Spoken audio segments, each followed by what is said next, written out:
What happens when the first human is born on Mars? It's a question that once belonged only to science fiction, but with plans for long-term Martian settlements under development, it's quickly becoming a real ethical challenge. The Royal Society's Space 2075 report even predicts the possibility of human births on Mars within the next 50 years.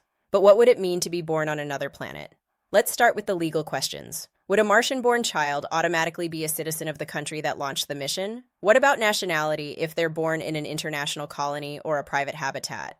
Space law today is vague, built around treaties from the 1960s, long before the idea of off-world births seemed plausible. Then, there's the issue of human rights. If a child is born in a confined, resource-limited environment like Mars, do they have the same rights to education, mobility, and expression as someone on Earth? Who enforces those rights? Who protects them? Now consider the biological and psychological factors. Mars has just 38% of Earth's gravity. Scientists don't know how that will affect fetal development, childbirth, or childhood growth. And growing up in isolation, with limited social structures, no open sky, and extreme environmental constraints, could have long-term consequences for mental health. Ethically, we must ask, is it right to raise children in such an environment before we understand its full risks? Is having children on Mars an expression of human resilience, or an experiment with unknown stakes? There's also the question of identity. Would Martian-born humans see themselves as Earthlings, or would we be witnessing the first generation of a truly spacefaring species with its own culture, challenges, and worldview?